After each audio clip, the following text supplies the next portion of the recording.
do the shuffle that I did in the first half. So this was Beethoven. This was one of his sets of variations. He wrote many variations for solo piano, and also 2 sets of variations for piano duet. And you can hear that Beethoven is, I think he's understandably portrayed as a very brooding, serious, volatile man, but there is a great sense of humor lurking underneath the surface of that sort of facade. And I think you can just hear it in his variation sets very, very, very clearly. So it takes you through the whole gamut of human emotion, and most of them end with a little bit of cheekiness, which is really, really fun. So before I introduce the final piece on the program, the Kapustin Suite, I do just want to say a couple of thank yous. First of all, thank you again to all of you for braving what is going on outside and coming and joining us for some music this evening. Thank you very, very much. It is greatly appreciated. I want to thank the MRMTA, so Evangeline and Melissa. Sorry, it's always the person right in front of you. It's okay. Thank you both, and also just the whole organization. They've been so supportive of the idea that Claudette and I kind of threw their way and said, hey, we'd love to throw an evening of music making. Do you want to partner with us? And so we really, really appreciate it. Thank you both so much for being here tonight.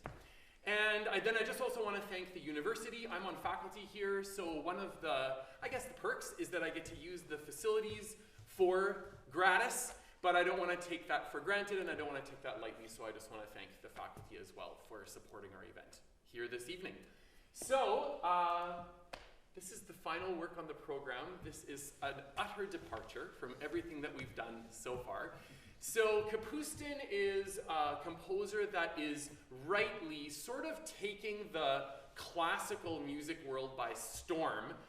20 years ago when I was here doing my undergrad, Kapustin was virtually unheard of, even though he had this massive catalog of works for the piano and other instrumentation in general. And it just started to trickle in when I was doing my master's degree here, and now you just hear him all over the place, and the music is pretty extraordinary.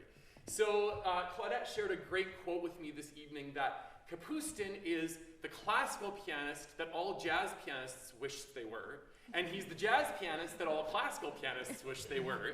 And because neither of them can ever do the other one's job quite the way he can, he really is one of a kind.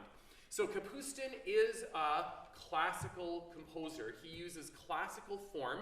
So that means that he uses structures and organizational tools in the music that are very, very well known to classical musicians. It's part of our tradition.